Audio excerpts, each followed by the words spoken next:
See on Raadio Kapp. Kui sa oled tross või topis.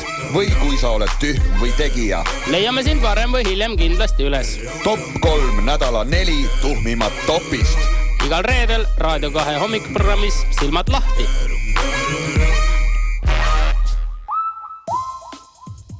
Aeg on rääkida meie nädala tegijaga ja oleme siis nädala toppiseks valinud sellise mehe nagu Peeter Võsa, kes oma saates Võsa reporti lõputuur püstitas siis küsimuse, kas Keila on Eesti gei pealinn.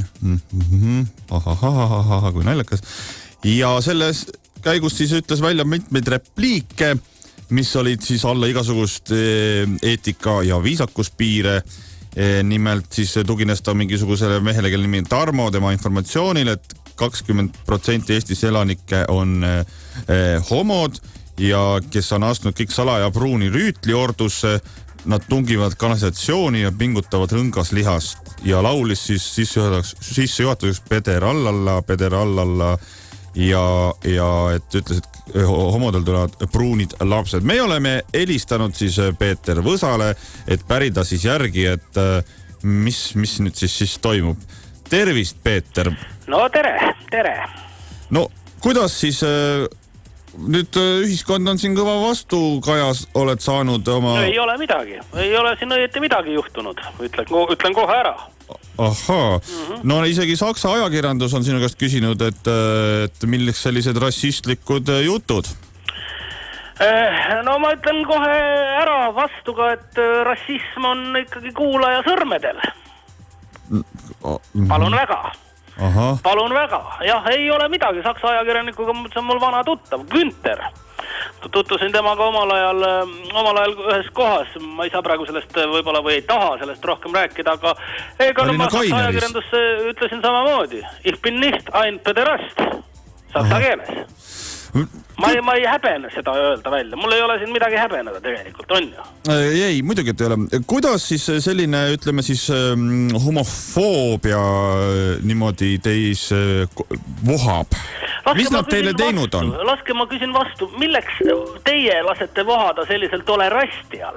Olete siis ise kah tolerastia esindaja. Teile meeldivad homoseksuaalid siis, jah? Meeldivad. Järelikult meeldivad, jah? Miks nad meeldivad? No see on rõve ju. See on ju rõve. No, kui ma tean ka väga palju heteroinimesi, kes on veel rõvedamad.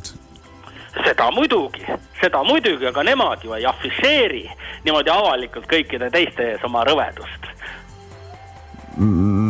Okei. Mul on õigus. Ma olen sellesse kindel ja vaat mind vabandama siin niimoodi küll ei pane. Seda ei ole küll. Mille eest ma vabandan? Läheme natuke teaduslikumaks. Teil on andmeid, et Eestis on 20% elanikest homod ning nad on astunud salajasse pruuni rüütliordusse. Mis on pruun rüütliordu? Kui tohib, vastaksin laulusalmiga. Nii. Keila linnapea on gei. Kordan. Keila linnapea on gei. Aha, aga pruun rüütliordu on siis mis? No pruun rüütliordu on loomulikult... Kuidas ma siis ütlen? No see on homoseksualistide ühendus, mis tahab tegelikult tulla kõikide teie kodudesse, võtta ära teie pojad ja tütred ja nendestki siis teha homoseksualistid.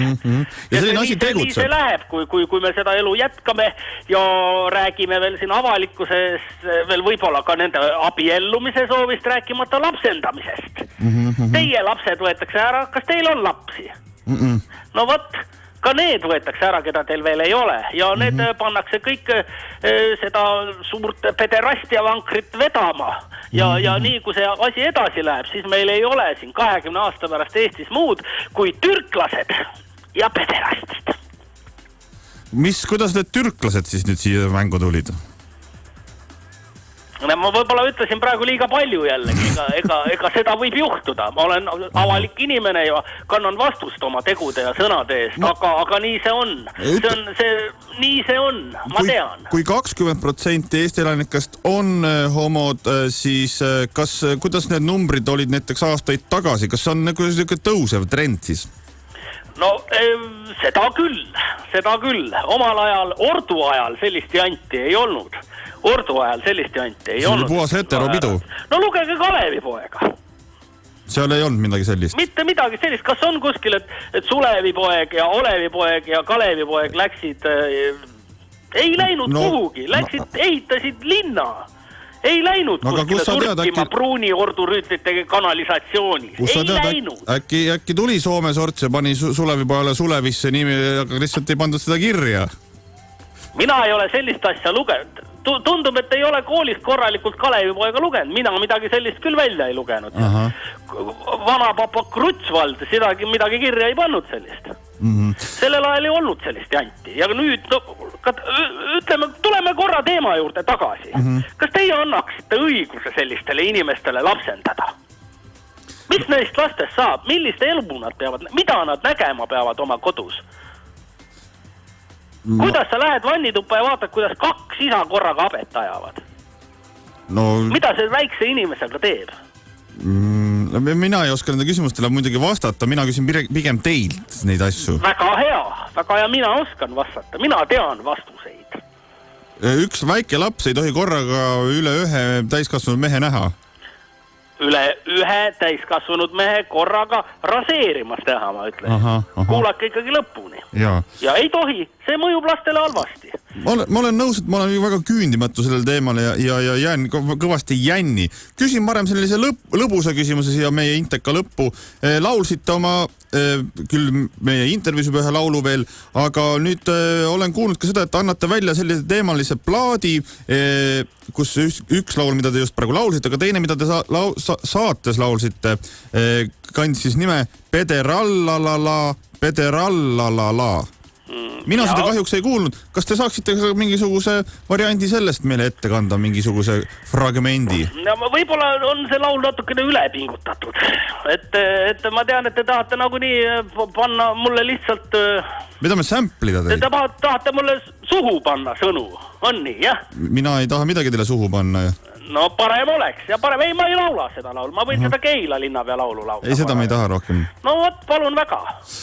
Kuulge, aga Peeter, ma saan aru, et te olete ikkagi niisugune õige mees, õiget asja ja... Maha tole rastja. Jah, maha tole rastja ja mis nüüd saade saab läbi, mis edasi teete? Poliitikat, valige mind. Selge, ei vali. Head aega teile. Head aega.